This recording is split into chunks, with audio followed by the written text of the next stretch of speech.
Olá a todos, meu nome é Paulo Henrique, sou nutricionista e esse é o canal Conexão Nutricionista. O canal Conexão Nutricionista tem o objetivo de conectar nutricionistas de diferentes segmentos, áreas, através de entrevistas que agreguem a todos os nutricionistas. E desde já eu convido a todos que estejam assistindo a se inscrever no canal do YouTube Conexão Nutricionistas, porque vai receber notificações das próximas entrevistas, além de maratonar as maravilhosas entrevistas que já estão disponíveis no canal. E na entrevista de hoje, um tema maravilhoso e muito usado por todos os nutris de todos os segmentos, né? Que é a técnica dietética, importância e contribuição para a formação do profissional nutricionista. E para discutir sobre esse tema, convidamos a doutora Emiliene Martins, que muito gentilmente aceitou o convite. Olá, Emiliene, tudo bem? Tudo bem, como vai, Paulo? Em primeiro lugar, eu gostaria de agradecer o convite, em nome da Conexão Nutricionista, eu fiquei muito honrada e também, né, por receber esse convite de você, isso é muito especial para mim. E agradeço e espero poder contribuir um pouquinho aí com o canal de vocês, que eu acho muito legal, muito bacana, eu já sigo. Que ótimo. Vamos falar um pouquinho sobre a Emiliene de Almeida Martins. É nutricionista pela Universidade Federal de Ouro Preto, fez especialização em nutrição e dietética, fez mestrado em ciência dos alimentos, é docente, orientadora de estágio de TCC, foi coordenadora de curso de nutrição, atua na área de ciência e tecnologia dos alimentos, né? Atuando principalmente com alimentos, microbiologia, cozinhas industriais, saúde pública e salmonela. Correto? É isso mesmo. Um É isso currículo mesmo. invejável. Parabéns. Para começar a nossa conversa, o que é técnica dietética? Na sua percepção, dá uma resumida assim. Técnica dietética, né, é uma sistematização, estudo de procedimentos aí que viabilizam a utilização dos alimentos, né, sempre visando a preservação de nutrientes, a questão do valor nutritivo dos alimentos, a questão da qualidade, né, os caracteres sensoriais desse alimento. E a técnica dietética nos proporciona, então, operações tecnológicas de preparo, a gente estuda as modificações dos alimentos, sempre com essa intenção, né, de melhor nutrir aqueles indivíduos que vão fazer uso daquela refeição, daquele alimento. Né? Então, eu diria que a técnica dietética, ela participa da formação do nutricionista, né? Eu costumo falar que é o básico do profissionalizante. Então, as disciplinas profissionalizantes acabam utilizando a técnica dietética como base, sejam elas da área clínica, da área de produção, na área de qualidade. A gente tem sempre que lembrar, né, que a gente não pode descartar nenhum dos cuidados dos alimentos quando a gente está preparando esse alimento.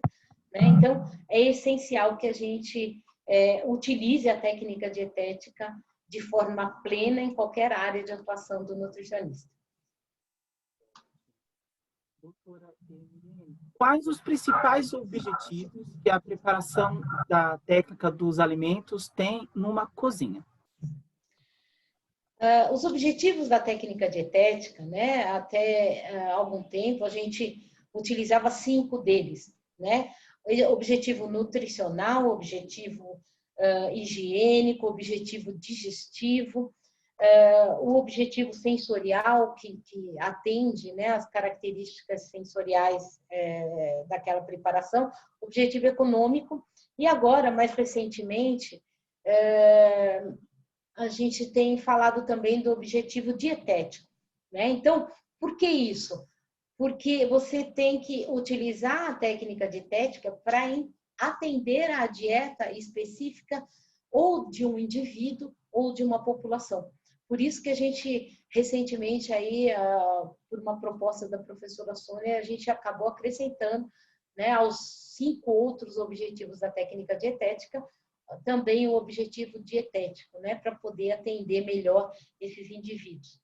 Né? Voltando à questão dessa importância da disciplina, é curioso, né, se você me permite, mas é curioso, nesses anos que eu trabalho com o ensino da disciplina, muitos alunos são resistentes, né, à técnica dietética.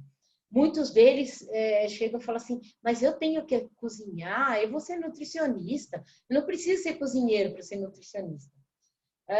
Mas conhecer o básico, né, um pouco do preparo de alimentos, é essencial, porque até para trabalhar num consultório, por exemplo, você tem que saber explicar para uma mãe, para um cuidador, né, algum detalhe de preparo de alimentos, porque se durante uma consulta aquela pessoa que você está atendendo fizer uma pergunta um pouco mais técnica de preparo de alimentos para você, e já nessa consulta você fala, isso eu não sei como é que faz, não tenho ideia, né? Procura na internet. Fatalmente, esse cliente em breve será um ex-cliente, ele vai trocar de Com profissional. certeza. Né? Credibilidade zero, né? Você tem que ter uma atenção especial. O cliente, em qualquer área, né? Aquele indivíduo, ele espera, ele quer contar plenamente com aquele profissional em quem ele está confiando, né? Em quem está confiando a sua saúde, né? Haja visto, né, a recente discussão que está aparecendo aí sobre o guia alimentar destinado à população brasileira. Tá. Eu estava agora discutindo isso, falei, gente, mas como que pode, né? Certamente eu fui rever, né, a literatura que foi utilizada para o preparo, para a elaboração do guia alimentar, e realmente é importantíssimo, né? O cuidado no preparo de alimentos. Se você observar, é um material riquíssimo em fotos, em imagens, né? Então, ele mostra porções, ele mostra como que a pessoa vai distribuir, né, a sua alimentação no seu prato, a sua refeição equilibrada. Então, é um trabalho maravilhoso que foi escrito por muitos nutricionistas, muitos colegas nossos, né, extremamente competentes, e esses questionamentos que o guia alimentar está sofrendo agora desanima, né, os nutricionistas. Quer dizer, a gente tem que tomar como um desafio, né? Nosso grande número de nutricionistas, hoje até fui procurar, né, quantos somos. Então, conforme o Conselho Federal, no primeiro trimestre agora deste ano, estão registrados 131.708 nutricionistas com registro definitivo e com registro provisório 23.513 nutricionistas no Brasil. É claro que esse dado é do primeiro trimestre agora de 2020, né? Como está sendo um ano um pouco confuso, bem atípico, talvez conturbado, né? já esteja diferente esse número de profissionais, mas o que eu enxergo é que esse desacato, né, essa desconfiança que o nosso guia alimentar está sofrendo, no mínimo ofende todos esses profissionais nutricionistas que tanto se prepararam, né, para buscar uma alimentação saudável, né? É tão difícil convencer os indivíduos a ter alimentação saudável, e aí vem toda uma tentativa de desconstrução de todo esse trabalho, questionando, né, a informação lá dos alimentos muito processados, né? Ou seja, alimentos industrializados que a gente sabe, desde o primeiro aninho lá da faculdade, a gente aprende, e isso é comprovado cientificamente, e quanto mais industrializado for o alimento, maior é o risco, né, desse alimento não ser saudável. Então, isso vai no contracorrente, inclusive, da própria técnica dietética, que a gente sempre incentiva a pessoa a preparar o seu alimento em casa, né? Sempre que possível, produzir a sua refeição dentro do espaço, do lar, né? Ou até comprar alimentos, mas buscar a compra, a aquisição de alimentos mais saudáveis. Então, realmente, essa angústia que está aparecendo aí com relação ao guia, está deixando todo nutricionista bastante aflito, né? Porque é um trabalho maravilhoso que tem que ser respeitado e tomara que continuem a respeitar, né? Esse trabalho é respeitado, inclusive fora do país. Não é possível que aqui dentro ele venha a perder respeito dessa forma, né? Então, a técnica dietética certamente participou aí não em termos de referência diretamente, mas em termos dos conhecimentos, tudo aquilo que a gente utiliza no ensino, no estudo da técnica dietética para a elaboração desse manual importantíssimo, né, do guia alimentar. Com certeza. E isso que a doutora comentou é bem verdade mesmo. É uma ofensa para os nutricionistas e para a população brasileira Sim, claro. em geral, se deparar com uma crítica vindo do próprio Ministério da Agricultura. Mas quem é mais olhar mais perspicaz percebe que tem interesses de empresas por detrás, né? Sim, Não tem isso é como isso nítido. surgir, né? Com certeza. Mas vamos torcer mais para que seja mais um alarde, mais uma bomba que não venha ter essa atualização desnecessária, né? Com certeza. Se você me permite, a gente pode lembrar, né? Você não era nascido ainda, mas quando começou, eu nem tinha estudado nutrição também, mas quando começaram a trazer para o Brasil as fórmulas, né? Leite em pó e tudo mais, essas fórmulas, houve uma invasão de para falar que não, as pessoas, o leite em pó é melhor, né? Então, isso acabou trazendo uma sequela importantíssima e negativa. Muitas mulheres achavam que o seu leite não ia ser adequado para amamentar o seu bebê. E a gente sabe que o melhor leite para a mãe alimentar o seu bebê é o leite dela mesma, né? Então, por muito tempo ficou essa questão. Não, o melhor leite é o leite X, o leite Y. E muitas mães, à época, escolhiam amamentar seus filhos com leite em pó, né? Com aquele leite em pó, que é por causa da propaganda e não sei o quê, e não usavam o aleitamento materno, né? Então, até hoje ainda é muito difícil, né? A gente sabe que pela Organização Mundial de Saúde tem toda uma recomendação sobre a importância do aleitamento materno e tudo mais, mas ainda na prática se encontra muita resistência. É isso que eu temo, né? Que toda essa confusão venha a desconstruir todo um trabalho que tem sido feito já há muito tempo por toda essa equipe aí que elaborou o Guia Alimentar. Vamos torcer realmente para não acontecer nada, né? Doutora, qual a participação da técnica dietética na formação do profissional nutricionista, né, em suas diferentes áreas de atuação? Porque ela não é só para a área de UAN, ela tem as suas diretrizes para várias áreas, né?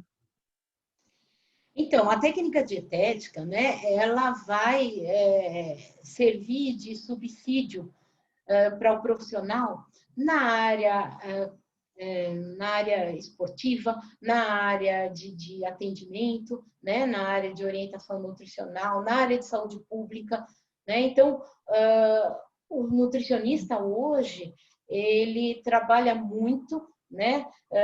Houve uma época que algumas pessoas perguntavam assim, não, mas não temos ainda percatas para crianças, né? Hoje a gente sabe que tem algumas propostas aí, já alguns documentos que sugerem alguns percatas e tudo isso está relacionado, né? A quantidade de alimento que cada uma pessoa vai consumir, tudo isso é a técnica dietética que esclarece para o indivíduo, é o primeiro contato com essa questão de porções, de per capitas, né? O discente que vai estudar a técnica dietética, ele acaba esclarecendo muitas dúvidas, ele muitas vezes dentro da técnica dietética, e principalmente, né, a gente costuma falar muito, essa é uma disciplina que tem um lado prático muito importante.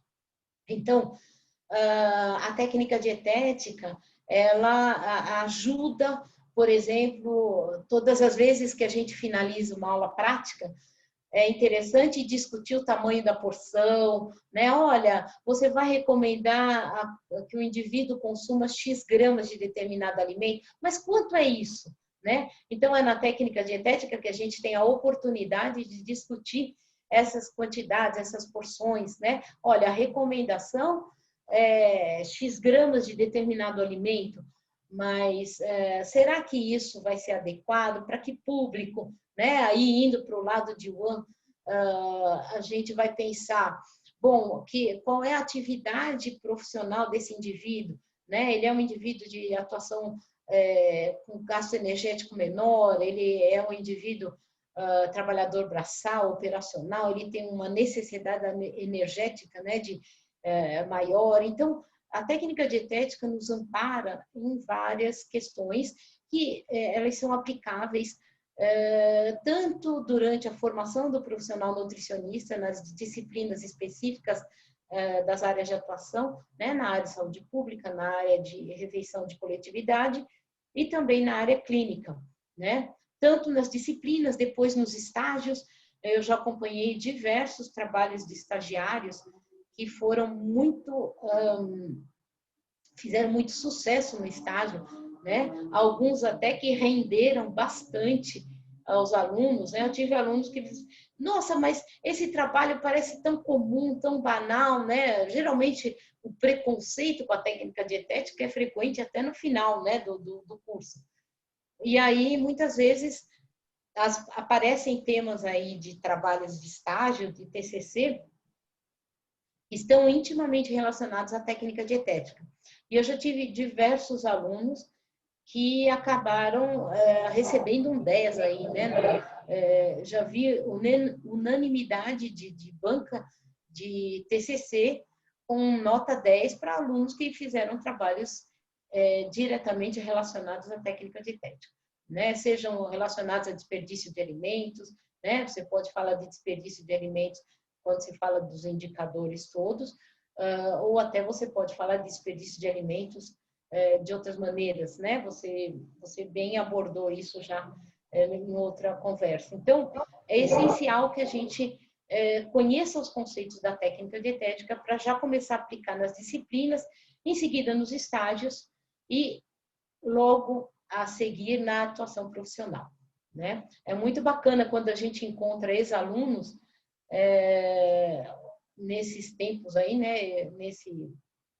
Nesse tempo que eu tenho estudado e trabalhado com ensino já há algum tempo, é gratificante encontrar ex-alunos hoje recebendo estagiários.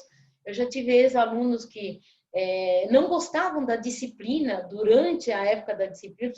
Nossa, mas essa disciplina é chata. Ela era tratada como uma disciplina chata por vários alunos, né?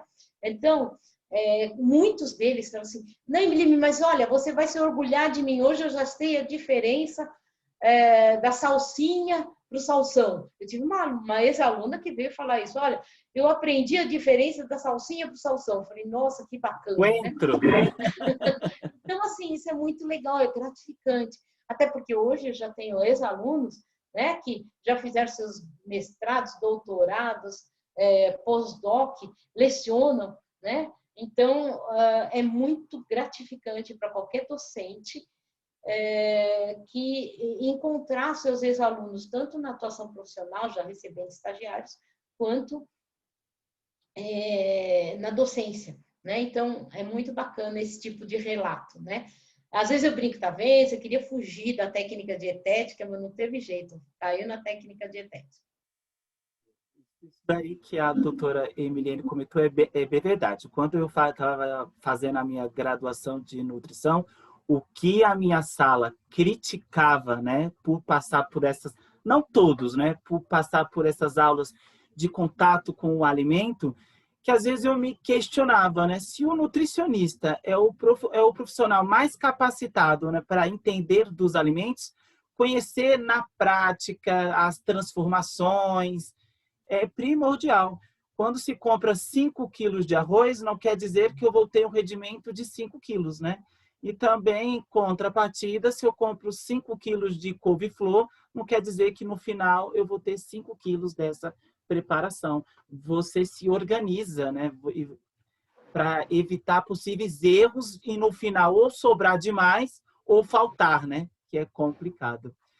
Doutora Emilene, qual a diferença de uma preparação doméstica, né, que é a que fazemos em casa, que digamos que ela é empírica, né, que não tem a ciência em cima, de uma realizada numa cozinha dietética? Qual a principal diferença que a doutora destaca? Em geral, né, quando a gente trabalha com a técnica dietética, ela serve como base para que a gente elabore uma ficha técnica de preparação. Então, uma ficha técnica de preparação, né, é um instrumento, né, a gente costuma falar que ajuda bastante o profissional nutricionista a você seguir aí padrões e ter um resultado constante daquela preparação. E quando você prepara de uma forma aleatória, né, de uma forma sem seguir uma sequência, sem seguir, sem quantificar nada disso, você até pode ter resultados constantes, né? Quantas vezes você encontra pessoas na vida, né, que de forma empírica mesmo, assim, olha, eu faço o meu bolo, eu tenho a receita na minha cabeça e sempre sai igual. Isso não é uma constante, né? Não é sempre que isso acontece. Então, quando a gente fala de um preparo técnico de alimentos, você minimiza algumas variáveis e você consegue chegar a resultados bem mais constantes. Por isso que é importante, né, que a gente busque essa padronização, né? Então, é comum, tem muita gente, eu costumo falar que é o cientista maluco da cozinha. Tem muita gente que adora inventar receita, né? Só que a gente tem que tomar cuidado. Você inventa uma receita, mesmo que seja para a família. Família gostou, legal, vamos repetir. Você não anotou nada, você não sabe nada e você não consegue repetir, né? E o inverso é verdadeiro. Você, de repente, inventou alguma coisa, ninguém gostou, né? E outro dia você resolve inventar e inventa a mesma coisa, né? Ou seja, o povo vai reclamar tudo de novo, né? Que não tá, ninguém gostou. Então, na verdade, assim, você preparar de uma forma técnica, né, os alimentos, você vai fazer o que a gente chama de mise en place, né? É uma palavra de origem francesa que permite que a gente coloque os alimentos todos ali disponíveis, pesados, né? Na forma que eles serão utilizados, na sequência que eles serão utilizados no preparo de uma receita. Com isso, nunca vai faltar nenhum ingrediente, né? Então, na hora que eu estou montando lá o mise en place, ou seja, a colocação dos ingredientes, né, disponíveis ali para a elaboração de uma receita, ali eu vou observar, olha, está faltando, sei lá, fermento químico aqui em casa. Então, eu não posso fazer um bolo, né? A menos que eu tenha lá uma receita de bolo que não utilize fermento químico na sua confecção, o que é mais raro, né? Então, quando eu preparo o alimento de uma forma técnica, eu minimizo riscos, né, de resultados comprometedores, de resultados que não venham a ser aquilo que eu esperava. Tem que se pesar tudo. Sal, tempero, esse negócio de a gosto não existe em técnica dietética.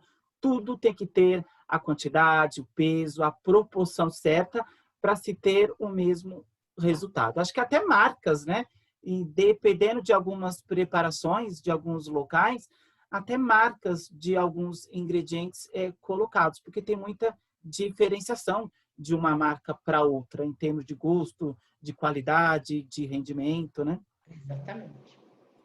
Doutora, Tanto que você falou de marcas, né? sim. Eu costumo brincar que quando se fala de cozinha industrial, quando você vai preparar alimento para grandes volumes, é importante você trabalhar muito próximo do seu estoquista, e o estoquista, por sua vez, também muito próximo do cozinheiro, do chefe de cozinha, porque você lembrou bem, se eu troco a marca do arroz, por exemplo, né? Às vezes ele vai render de forma diferente, ele vai precisar de uma quantidade um pouco maior, um pouco menor de água, e isso tem que ser avisado com antecedência para que seja feito o teste, né? Olha, esse arroz, se eu colocar a quantidade de água que eu estou habituada, pode ser que eu não consiga o arroz bem cozido, bem no ponto, né, de cocção que o meu público está acostumado a consumir, ou então, às vezes, dependendo da capacidade de absorção, da velocidade de absorção de água daquele arroz, pode ficar um arroz papa ou pode ficar um arroz duro, né? Então, até a mudança de marca é importante que seja comunicado do estoquista, do nutricionista para o chefe de cozinha, né? Para quem vai preparar aquele arroz, para ele testar, para ele ter certeza se é aquilo mesmo, a proporção arroz-água. A gente tem a padrão, mas isso não quer dizer que todas as marcas, né, todas as quantidades, esse padrão não possa sofrer algum ajuste, principalmente quando eu estou produzindo grande quantidade, né? Porque quando eu estou em casa, as minhas variáveis são menores, mas quando eu estou produzindo refeição em grandes volumes, né? Então, eu já usei 22 sacos de arroz de 60 quilos cada um por dia. Então, errar a quantidade a proporção água-arroz num volume desse para trabalhadores é muito arriscado, né? Você vai ter reclamação bastante consistente. E olha que usamos um exemplo mais básico, o arroz. Imagina as outras preparações como sofrem bastante distorções. Doutora, qual o maior erro na sua visão que um leigo, que quando inicia trabalho em preparações de alimentos, seja em cozinha, em one, mas que ele não tem orientação ou supervisão de um nutricionista, que ele cometa mais? Qual o maior erro que esse leigo tem? Olha, eu diria, né, e isso é curioso porque às vezes até dentro do laboratório de técnica dietética com estudantes de nutrição, muitas vezes a gente esbarra em erros até grotescos em relação à higiene, né? Porque lembra lá um dos objetivos da técnica dietética é o objetivo higiene, né? Então, quando a gente fala de preparo de alimentos, né, nós enquanto nutricionistas vamos orientar leigos, vamos orientar pessoas que nunca trabalharam com alimentos e vamos orientar inclusive cuidadores, vamos orientar as pessoas que nos procuram em consultórios e tudo mais. E eu costumo sempre lembrar da questão da higiene, porque às vezes, né, na casa da gente, a gente toma um pouco menos de cuidados com a higiene. Mas quando a gente está pensando em produção de refeição em larga escala, né, a turma que trabalha em hospital, o pessoal que trabalha em coletividade sadia, né, o pessoal da merenda escolar, da alimentação escolar, você está trabalhando com muitas pessoas, produzindo refeições para muitas pessoas. Então, esses riscos, né, o risco de uma contaminação acaba sendo muito maior, né? E aí eu lembro que, às vezes, no laboratório de técnica dietética, a gente via o pessoal, no início, quando eles começavam comigo, eles faziam, depois eu já chamava atenção, todo mundo já sabia que não podia, por exemplo, provar o alimento com a mão, né? Então, acaba sendo um risco muito grande, porque você está contaminando a sua mão e depois você vai mexer no alimento, né? Lógico, erros mais grotescos de mexer com a colher de preparação põe na boca, prova o alimento com aquela colher e depois devolve na preparação a mesma colher sem lavar e tudo mais. Isso são erros muito grotescos. Raramente eu encontrei esse tipo de falha no laboratório de técnica dietética, né? Mas a gente acaba encontrando muitos erros, tanto de desperdício de nutrientes, né? Em termos de ponto de vista de preparo inadequado dos alimentos, né? É lógico que eu tenho que pensar para que público que eu estou preparando aquele alimento, qual é a quantidade de manipulação, o volume de manipulação que eu vou ter daquele alimento. Então, eu vou fazendo algumas adaptações. E o profissional nutricionista, ele tem que estar preparado para conseguir fazer esse tipo de adaptação de acordo com a característica do alimento, do público e do volume, né, que está sendo produzido. Então, a gente encontra muitas falhas técnicas no sentido de higiene, a gente encontra falhas técnicas no sentido de utilizar tratamento térmico inadequado, né? Às vezes você vê um alimento que passou do tempo de cocção, então ele fica queimado, ele está perdendo nutrientes, está perdendo a apresentação, né? Aqui a gente não está falando de preferências individuais, né? Porque a gente lembra que na aula de carnes, por exemplo, sempre tem a turma que gosta do mal passado e tem a turma que gosta do bem passado. E isso na vida existe também. Quem gosta do bem passado, quem gosta do mal passado.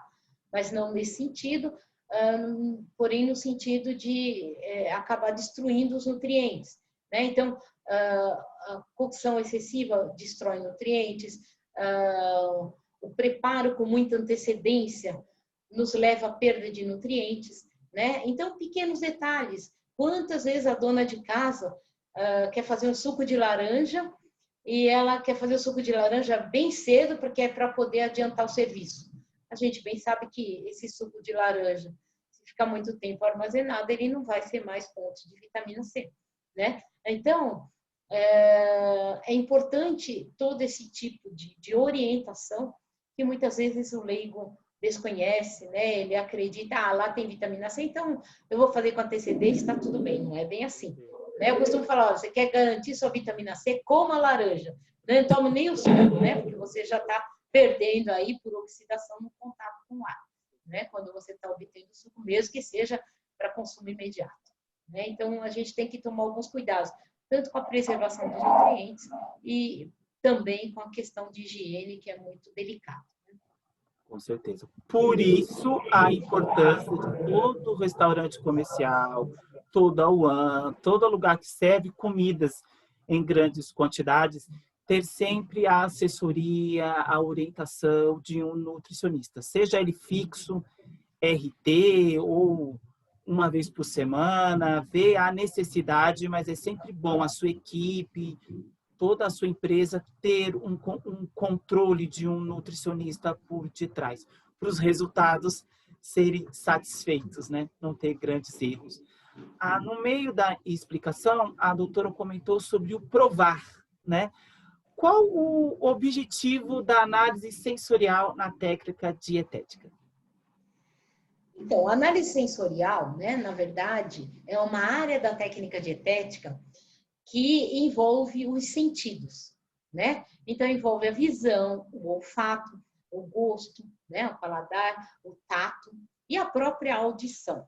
É curioso quando a gente está trabalhando com essa área, né, com esse conteúdo da disciplina, muitos alunos assustam um pouquinho, mas tato e audição, o que tem a ver com alimentação? Tem, né? Então, quando você vai comer uma maçã, um biscoito, qualquer coisa, se você não escuta aquele barulhinho, né? Certamente a sua percepção de crocância vai ficar comprometida, né? Então, a análise sensorial ela é importantíssima porque ela vai nos remeter, né, a respostas esperadas, se aquele alimento atende ou não aquilo que a gente espera em termos de paladar, em termos de visual, né? Então, a gente sabe que dependendo do público, a apresentação visual do prato é essencial, né? Para qualquer pessoa, se o prato tá feio, tá com uma apresentação ruim, já fica meio desanimador aí comer. Imagina, né? Para alguém que está num hospital, você bem conhece, né? A atuação na área clínica, se a apresentação está ruim, né? Se o indivíduo já tinha uma inapetência, a inapetência dele vai aumentar, né? Ele não vai querer comer porque a apresentação está muito ruim. Então, todo esse lado, né, de atender ao sensorial é muito importante, né? Até uma das questões aí que tem se discutido muito recentemente, e entre o nutricionista também atuando, que é a questão do Covid alterar, né, o paladar, alterar a capacidade da pessoa perceber, né, até o odor e o sabor dos alimentos. Veja o quanto que o alimento está sendo importante nessa recuperação, né? Ajudar o indivíduo a recuperar essa sua característica de percepção, né, do sensorial dos alimentos. E é óbvio que a gente vai provar uma maçã, a gente quer que ela tenha gosto de maçã, né? Eu não posso provar um alimento X ou Y e sentir um alimento, um sabor de um outro alimento, né? O mesmo odor e tudo mais. Então, é importantíssimo que a gente esses atributos, né, relacionados à avaliação sensorial sejam preservados no preparo dos alimentos, né? Então, tanto que a turma que gosta do bem passado é criticada pela turma que gosta do mal passado, porque a turma que gosta do mal passado diz, olha, isso daí não tem gosto de carne, isso daí tem gosto de carvão, né? É lógico, ninguém nunca comeu carvão, a gente acredita, né, em sua consciência. De qualquer forma, é lógico, considerando as preferências individuais, as características sensoriais de cada alimento têm que ser muito respeitadas, né? Muito preservadas. Há pouco a gente discutia isso, né? A preferência e o quanto que cada uma pessoa tolera e gosta de preparações apimentadas, né? É engraçadíssimo, porque na técnica dietética a gente sempre fala isso, olha, menos é mais, né? É melhor ter menos sal, é melhor ter menos pimenta, é melhor ter menos condimentos no geral, né? Não estou falando aqui de condimentos artificiais, né? Estou falando dos temperos tradicionais. Porque se você exagera em determinado componente aí para melhorar o sabor do alimento, fatalmente você vai incomodar aqueles que não apreciam aquele sabor, né? Então, por exemplo, quem não gosta de pimenta, se você coloca pimenta na preparação, alguém vai reclamar, né? Por isso que é importante respeitar, lógico, né? Buscando uma padronização dentro de preferências aí mais genéricas, e aí se cada um quer acrescentar, que acrescente no seu prato, né? Em tudo. Então, por isso que a gente é contra, né? Muitas vezes, vamos, alguns hábitos aí as pessoas acrescentam, já preparam o café já com açúcar, né? Mas como você vai preparar o café com açúcar se algum dos seus clientes não consome açúcar? Então, o ideal é cada um cuidar do seu, acrescentar o seu, na quantidade que agradar melhor ao seu paladar. E a análise sensorial também ela é primordial com aquilo que a doutora comentou, a troca de uma marca, a troca da sequência de como é feito esse produto, a análise sensorial nos ajuda a ver se ficou condizente com o que era, se alterou, se foi para bom, continua, ou se foi para ruim, já corrige. Ela ajuda o Nutri, junto com o cozinheiro, a ajustar, né? Ela é muito essencial mesmo. Tanto que, só complementando um pouquinho, uma das coisas mais comuns que a gente vê na produção de refeições em larga escala é o momento da degustação, né? Então, a degustação dos alimentos, ela tem que ocorrer, né, das preparações, ela tem que ocorrer desde que haja tempo hábil para esses pequenos ajustes que você citou, né? Então, olha, está faltando um pouquinho de sal, olha, talvez precise cozinhar mais, olha, é preciso ajustar esse ou aquele alimento, né? Essa ou aquela preparação. E se o nutricionista não degustar, não souber, né, o que ele está servindo, é muito mais complicado. Já imaginou um cliente, olha, isso aqui está horrível, está salgado, está duro, está não sei o quê. Você nem provou, você nem sabe de que jeito que está, como é que você vai explicar, argumentar, né? Tentar atender o seu cliente, que é uma das nossas obrigações, né? Atender bem o cliente, se ele não está satisfeito com determinada preparação. Né? Então, é primordial que isso seja cuidadosamente conduzido por qualquer nutricionista. Algo que a doutora comentou também foi sobre o peso bruto, o conhecimento, né? O que é peso bruto, peso líquido e como esses dois fatores afetam o rendimento final de uma preparação?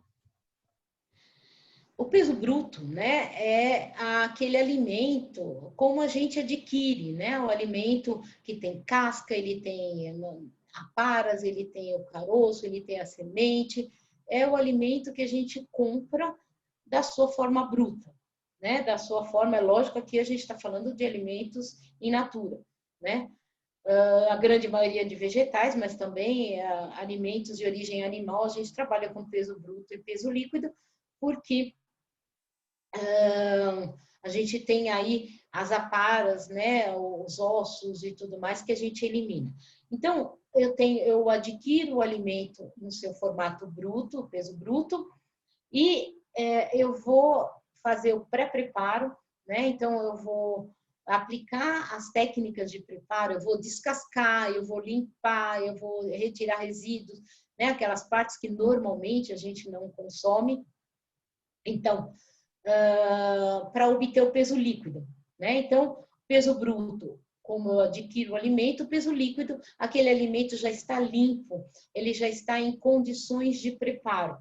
100% daquele peso líquido é o que eu vou preparar para consumir, né? Exceto, lógico, preparações que a gente já faz com osso e serve com osso, obviamente a pessoa não consome, mas normalmente, né, o que a gente fala de peso bruto e peso líquido, a diferença são os procedimentos de pré-preparo que retiram cascas, todos os resíduos que normalmente a gente não consome.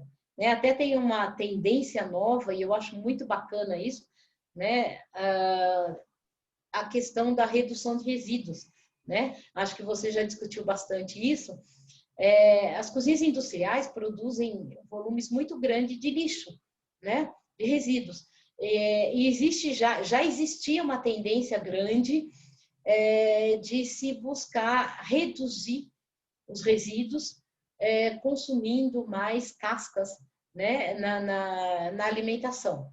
Então, dependendo da preparação, a gente consegue fazer, dependendo do público, a gente consegue fazer, né, e dependendo do alimento, a gente consegue, mas sempre com algumas ressalvas.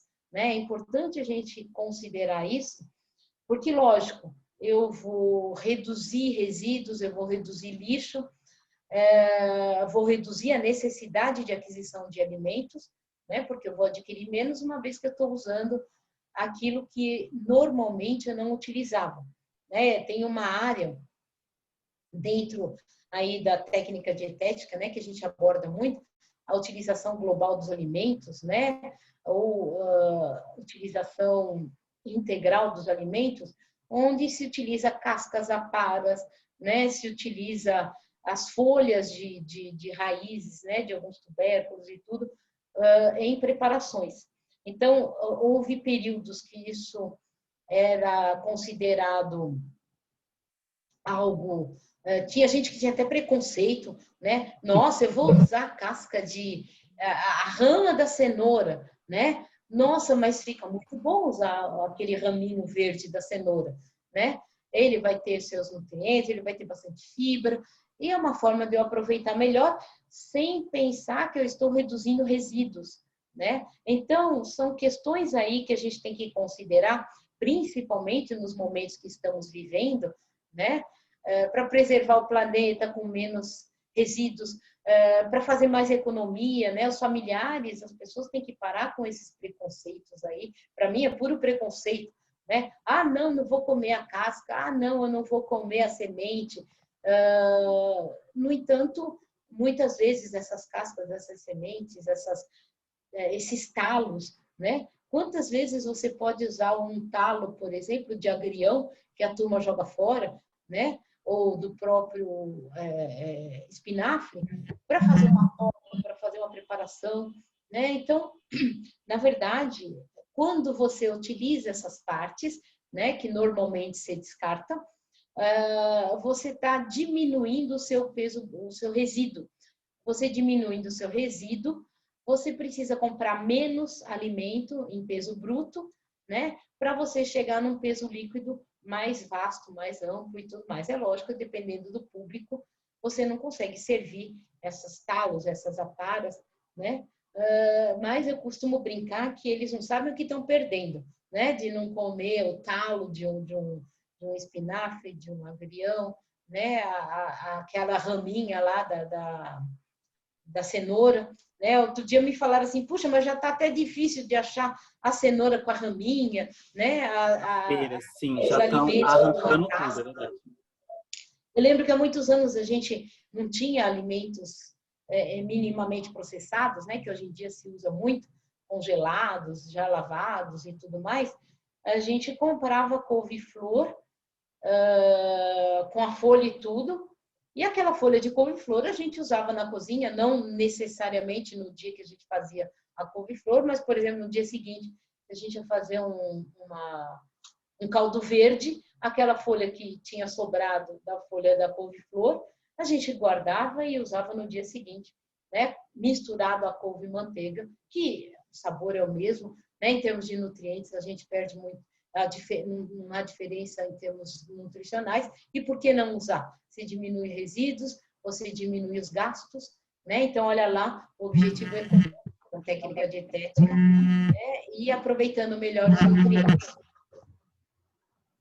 Ou seja, a sustentabilidade entrando na cozinha também. Para quem não Exatamente. assistiu, tem uma entrevista sobre sustentabilidade com a Laura Alonso aqui no canal Conexão Nutricionista. Vale muito a pena assistir Já está também. disponível? Já está disponível no canal já. Oba! Oba! Algo muito se falado também em técnica dietética é a qualidade do óleo, né? Que é o ponto de fumaça. Qual óleo que eu vou usar que vai durar mais tempo, que vai ter aquela qualidade melhor, né?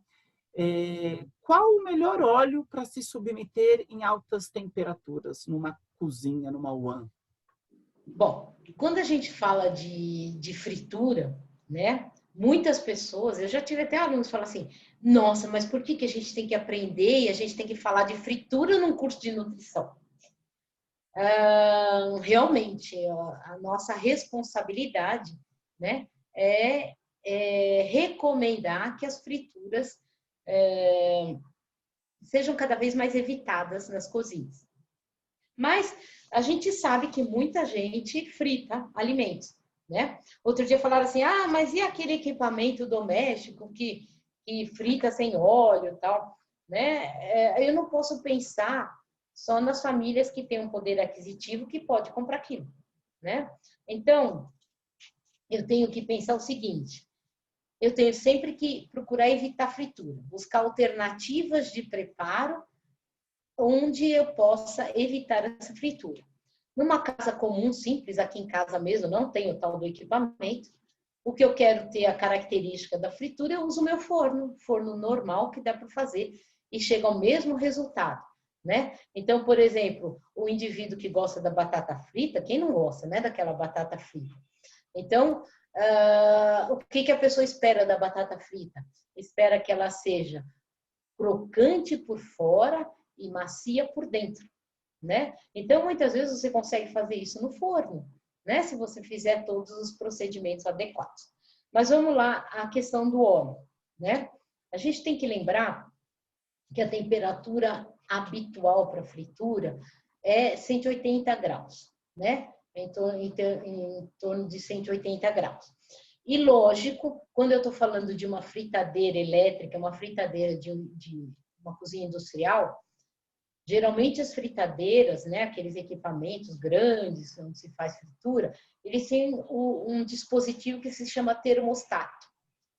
Então, o termostato, ele regula a temperatura daquele óleo, para não ultrapassar os 180 graus, né? Porque a gente sabe que muitos óleos, quando ultrapassa essa temperatura, ele começa a se degradar, né? Então, o triglicerídeo, ele se transforma em glicerol e ácidos graxos livres, isso acaba começando a degradar esse óleo, até começar a formação da acroleína, né?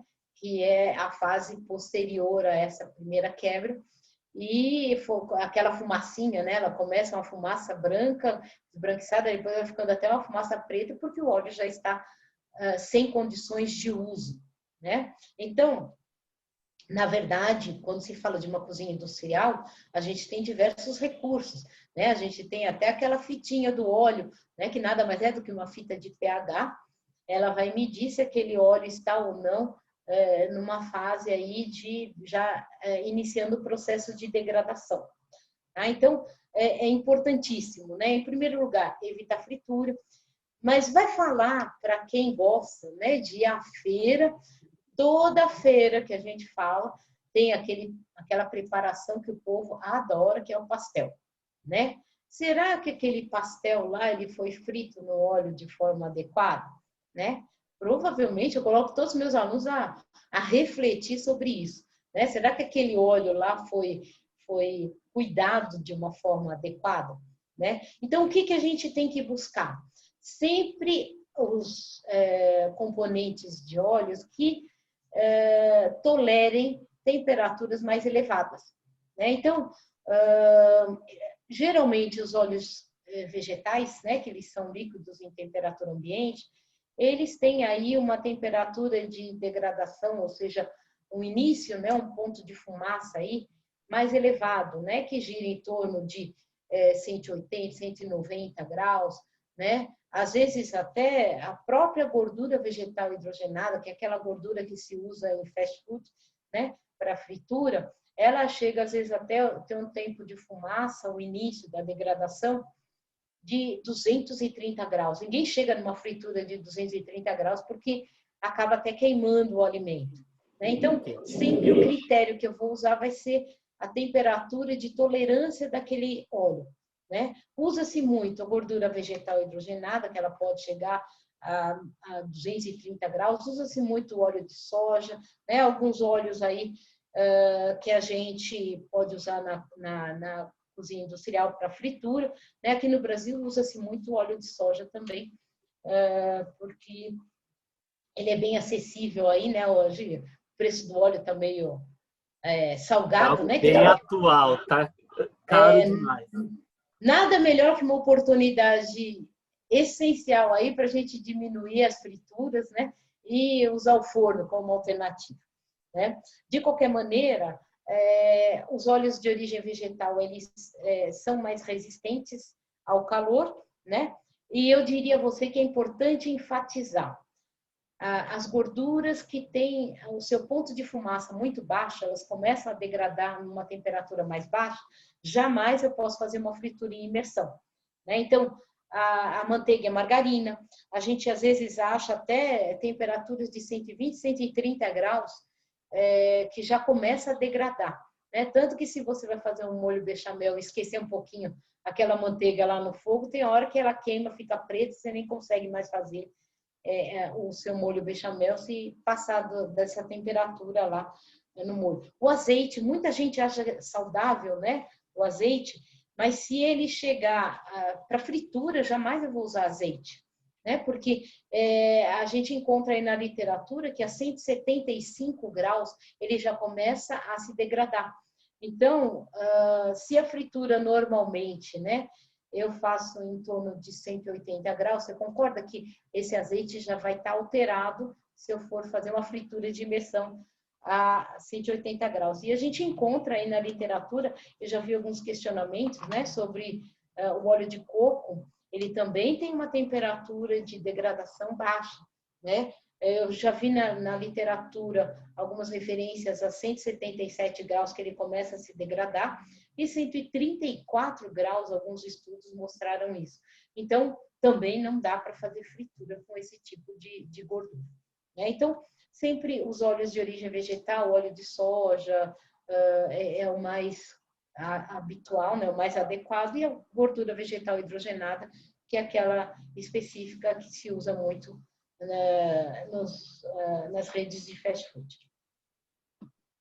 E ainda bem que o óleo que tem o ponto de fumaça maior é o mais em conta, né? Porque o azeite, embora que fica equiparado, acho que nem restaurante mais o gourmet possível vai usar azeite para fazer fritura, né? Eleva-se muito o custo, né? E o azeite, ele coloca gosto, né? Ele, às vezes, não é neutro, que nem os outros óleos vegetais. O azeite ficou muito famoso e muito consumido na época que se falava da dieta mediterrânea, né? Sim. Então, quantas vezes você viu o pessoal falar, eu vou consumir azeite porque é bom. Mas aí colocava um montão de azeite, a salada ficava boiando no azeite, né? Aí não é porque é mais saudável do ponto de vista, né, para preparar uma salada, que também eu vou consumir numa quantidade grande, né? Porque ele continua tendo 9 quilocalorias por grama. Então, E uma dica, o azeite é bom, mas na maneira fria, regado por cima. Ele esquentando já tem transformações aí não dá, que não são não nada tem condição. agradáveis. Mas eu já vi gente querendo usar azeite para fritura. É um horror, né? Além do custo, né? Que eu acho assim um afronto, né? Para quem consome azeite, gosta de azeite, destrói o azeite. Exato, Além exato. do custo, é completamente inadequado do ponto de vista de ponto de fumaça. Quando você aquece, o azeite todo extra virgem pelo qual você comprou, ele deixa de ser virgem, porque você o aqueceu. O azeite ele é prensado a frio, é para se mantê-lo da maneira como você o compra no supermercado. Doutora, qual a maior dificuldade que os profissionais de nutrição têm para elaborar fichas técnicas? Acho que pelos estágios que a senhora sempre vai, o que a senhora percebeu assim de dificuldade para fazer essa famosa ficha técnica? Bom, Paulo, na verdade, né, eu já orientei até trabalho de TCC, que era ficha técnica, elaboração de ficha técnica. Né? Eu nunca esqueço, teve um grupo uma dupla de alunas, elas acompanharam a elaboração de mais de 200 receitas numa grande cozinha. Essa cozinha servia, na época, 4.000 refeições, e elas acompanharam a ficha técnica de 200 preparações. Né? Não de todas, porque no período de estágio não era viável, não era possível. Ficha técnica de preparo, né? Eu diria que é uma receita bem escrita, uma receita escrita de forma técnica, né? Onde eu vou usar informações precisas, quantidades, como você falou, precisas, né? De cada um dos ingredientes, inclusive dos condimentos. Eu diria que uma das grandes dificuldades na elaboração de fichas técnicas é a resistência dos colaboradores. Então, às vezes, a gente falava assim para os alunos, olha, você vai acompanhar a preparação X com o colaborador X e você vai registrar como ele faz, as quantidades e tudo mais, para depois colocar tudo isso da forma técnica, né? Em termos de peso, em termos de quantidades, em termos, às vezes, até de medidas caseiras, por que não? Né? Dependendo do volume que você pretende fazer da sua ficha técnica.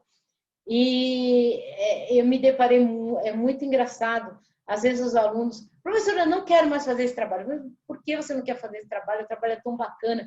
Mas é um trabalho que o pessoal não quer colaborar. O pessoal, porque eu tenho que pesar, eles reclamam, porque eu tenho que registrar cada etapa, eles reclamam, eu tenho que registrar a temperatura, eles reclamam. Porque uma boa ficha técnica tem cada etapa completamente detalhada. Por isso que para elaborar a ficha técnica, você tem que ter uma parceria muito grande com os seus colaboradores. Né? No ano passado mesmo, eu orientei um trabalho de TCC, onde uma moça teve que elaborar diversas fichas técnicas, desde preparações rápidas até lanches, que a cozinha industrial estava querendo oferecer lanches também, né, como opção da refeição. É uma tendência hoje, né, é meio que o dia do lanche, o dia de alguma coisa, então, para garantir que o trabalhador, ao invés de ele sair para comer fora, ele coma também uma opção de lanche mais saudável dentro da própria empresa. E é lógico, né, que a nutricionista responsável pela cozinha, ela precisa dar um respaldo, né? Ela precisa amparar quando o estagiário tem essa missão de elaborar ficha técnica e lá vai, olha, o pessoal, né, chamar a equipe, reunir toda a equipe, olha, o Paulo ele vai montar a ficha técnica aqui das nossas preparações, que é uma necessidade que nós temos, e todo mundo vai aí colaborar, né? Porque às vezes a ficha técnica encontra dificuldades básicas. Uma vez eu orientei um trabalho de porcionamento, né? A ficha técnica está relacionada diretamente ao porcionamento, num hospital aqui no centro de São Paulo. E tinha muita reclamação de falta de padronização nas dietas, né? E acabamos descobrindo que as dietas não eram muito padronizadas, porque também os utensílios não eram padronizados. Então, você falava assim, olha, coloca lá uma concha de feijão. Aí, dependendo da copeira que ia montar aquela dieta, uma pegava uma concha de um tamanho, outra pegava outra concha do outro tamanho, pronto. Aí bagunçou tudo, né? E principalmente num hospital, um paciente está do lado do outro, né? Imagina eu e você, nós dois gostamos muito de feijão. Como que pode você ganhar menos feijão do que eu, se não tem medimento de quantidade de feijão para cada um, né? Então, na verdade, a ficha técnica, ela tem que ser muito bem padronizada, tanto nas etapas de preparo, quanto na etapa de servir aquele alimento, né? Ela tem que estar muito bem elaborada, muito bem padronizada. Então, às vezes, a falta de utensílio compromete, às vezes, a resistência do colaborador. Eu já vi colaborador falar assim, olha, eu tenho um segredo que eu não conto para ninguém. Não, mas o seu segredo, ele não pode existir. Existe sim, né? Então, a gente sabe muito bem que, às vezes, num hospital, a gente tem a equipe do dia par e a equipe do dia ímpar, né? Que o pessoal trabalha 12 por 36, e o nutricionista, ele jamais ele pode ouvir isso. Olha, o arroz do cozinheiro do dia par é uma delícia. Em compensação, o arroz do cozinheiro do dia ímpar é péssimo, né? Então, como assim eu tenho diferença na preparação porque mudou o indivíduo, né? Então, se eu tenho uma ficha técnica bem elaborada, ela vai padronizar todo esse preparo e evitar esse tipo de reclamação, né? Houve períodos aí de ter greve e tudo mais, agora com afastamentos por doença, tudo. Se eu não tiver uma ficha técnica bem elaborada, eu tenho um colaborador que está acostumado a fazer o arroz e o feijão todos os dias. De repente, ele se afastou por doença. Aí o outro vai fazer, ele não sabe como fazer porque a ficha técnica não está bem elaborada, bem enraizada na casa. O que vai acontecer? Vai ter reclamação, né? Porque vai ter diferença de sabor, vai ter diferença de consistência, vai ter diferença até do ponto de cocção daquele alimento. Então, tudo isso tem que ficar muito claro na ficha técnica. Eu diria que um dos fatores que mais a gente encontra dificuldade é a resistência dos colaboradores, né? Então, é lógico que às vezes o colaborador ele quer omitir informações porque no fundo às vezes ele tem medo de ser substituído, né? Eu já senti um pouco isso nos trabalhos de elaboração de ficha técnica. O meu segredinho eu não falo para ninguém. Dá a impressão que ele quer mostrar o quão importante ele é, né? E aí cabe ao nutricionista entrar ao seu lado um pouquinho psicólogo, né? Lógico, eu não posso falar que ele é psicólogo, mas a gente tem a disciplina de psicologia no curso. Então, para tentar convencer esse colaborador que ele ajudar na confecção da ficha técnica não vai implicar que ele perca o seu espaço, que ele venha perder o seu espaço, né? Ele continua mantendo o seu espaço, né? Isso não vai resultar numa perda de trabalho para ele, numa perda de posto para ele, por conta dele dividir o conhecimento dele com mais alguém através da ficha técnica. Então, é essencial a ficha técnica estar bem elaborada para uma cozinha. É trabalhoso, leva tempo, mas é fundamental toda cozinha ter encadernado, de fácil acesso, não tem que ficar na gaveta do nutricionista, ficar na cozinha, que qualquer dúvidas também, às vezes é uma preparação que é pouco pedida, a pessoa tem na ficha técnica do início ao fim, como é que aquela preparação tem que ser Tem feita. como recorrer, né? Exatamente. A Eu famosa costumo brincar, colinha, vamos né? perguntar aos universitários, né? Exato, é a Então vai lá, famosa olha direitinho. colinha. Mas isso é essencial, né? Porque é responsabilidade nossa, né? Se o nutricionista tem que entender que ele, como responsável pela cozinha, ele também é responsável pelas reclamações, né? É lógico que tem gente que reclama de tudo. Eu não estou falando nesse sentido, mas estou falando no sentido da pessoa reclamar de alguma coisa concreta, né? Olha, realmente ontem estava gostoso, hoje está horrível. O que aconteceu? Né? Então, talvez quem preparou no dia de hoje não tomou esse cuidado de consultar a ficha técnica. Né? Então, é importantíssimo hoje. Restaurantes, principalmente em a gastronomia hospitalar, cozinhar de olho não é bem-vindo, acho que nem pode, né? Mas eu vejo em alguns ambientes que eu passei que o cozinheiro faz de olho. As medidas estão na cabeça dele, mas dá certo até um certo ponto. Até o certo ponto que ele está lá, na folga, na ausência, num atestado médico, é que esse erro, essa falta de ficha técnica vem à tona, né? Por outro lado, tem cozinhas que são tão rigorosas, né, nessa questão da ficha técnica, que alguns componentes, alguns ingredientes, eles já saem do estoque pesados na quantidade que deve ser usada, né? Então, é uma forma, né? Principalmente quem vai para a área de panificação e tudo mais, alguns dos componentes de algumas receitas já sai tudo com o peso certinho do estoque, porque para evitar realmente que haja diferença, né, de uma forma de preparo de um para outro.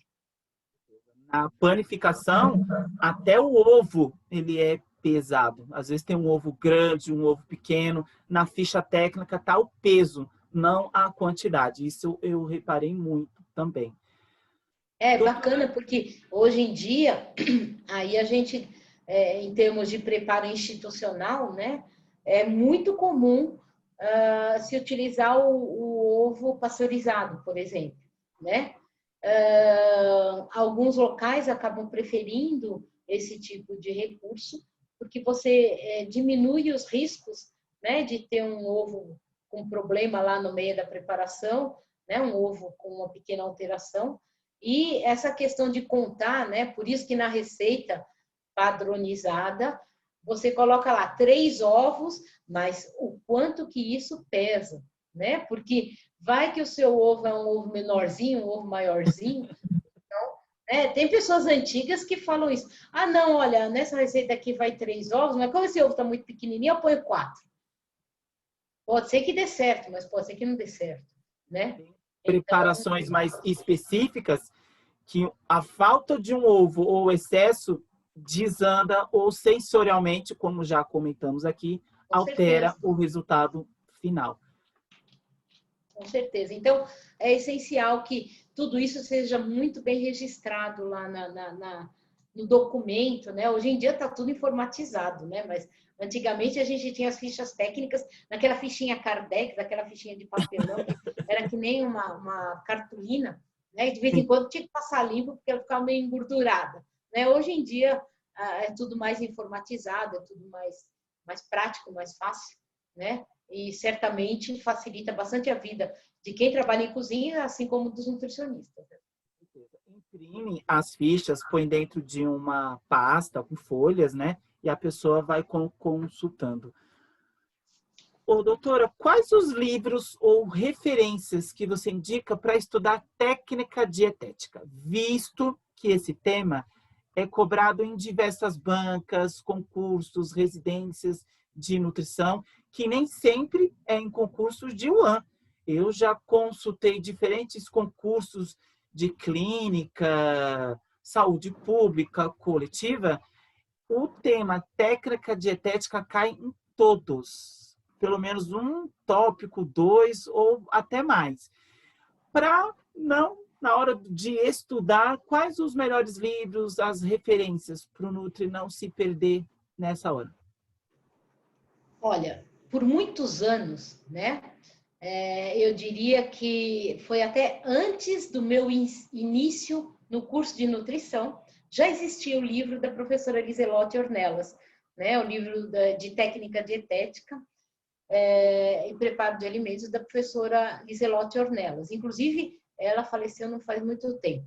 Né? Ela era muito caprichosa, muito cuidadosa, e ela era adepta mesmo, que nutricionista tem que ir para a cozinha, tem que preparar, arregaçar a manga e saber o que está fazendo. Então, o livro da professora Ornelas, né, é o mais tradicional. É lógico que a primeira edição já é muito antiga, né, para você ter uma ideia. A primeira edição do livro, que eu levantei há pouco, é de 1976, nem eu não estudava nutrição, né? Mas ele já foi atualizado, já tem edição posterior ampliada e tudo mais, né? A mais recente é de 2013, aí, que foi ampliada, não por ela, claro, mas por guardando, né? Respeitando a questão ética da autoria do livro, mas algumas outras nutricionistas já ampliaram e atualizaram o livro da professora Ornelas. Né? É o livro mais convencional, mais tradicional. A gente tem o livro da professora Sônia Tucunduva, né? Ele já é mais novinho aí, ele é do início dos anos 2000, né? Ele já teve várias novas edições, porque é um livro muito adquirido, ele é muito... como é um livro bastante completo, né? As pessoas compram bastante esse livro, então ele já foi reeditado por diversas vezes. É um livro mais recente, né? Aqui do início dos anos 2000, e depois a gente tem diversos outros, né? O livro da Semiramis, o livro da Bison, da Cassandra Tucunduva, Felipe, que são os livros mais, digamos que, utilizados, né, dentro da técnica dietética. Com certeza. Gente, eu queria agradecer muito sua participação, doutora Emiliene. Para mim, é algo muito mais emocionante, porque a doutora Emiliene foi a minha professora na minha graduação, foi a minha orientadora no meu TCC, foi a minha orientadora de estágio. Então, é muito gratificante para mim, como profissional, tê-la aqui demonstrando todo o seu conhecimento, todo o seu amor pela nutrição. Gratitude for tutti. Falei bem? Ou não? Eu que agradeço, Paulo. Você faz parte de um dos ex-alunos que me fazem ficar muito orgulhosa, né? Porque a gente vê que, além de você atuar profissionalmente com excelência, você ainda batalha e luta pela valorização da nossa profissão com muito apreço, né? Isso é gratificante para a gente enquanto docente e ex-professora. Agora somos colegas, né? Então, nós temos os nossos CRNs. O meu é mais antiguinho, né? Claro, o número do CRN. Mas os nossos CRNs são iguais, né? Então, eu costumo sempre falar, qualquer área de atuação do nutricionista, todos somos nutricionistas, né? Então, isso é muito bacana da gente valorizar aí a nossa profissão. E eu que agradeço mais uma vez a oportunidade de conversar. Espero ter podido aí contribuir um pouquinho com vocês. E parabéns pelo canal, muito legal, eu não perco um. Eu sempre vou lá dar uma xeretada. Tá ok. Muito obrigado, doutora. Tchau.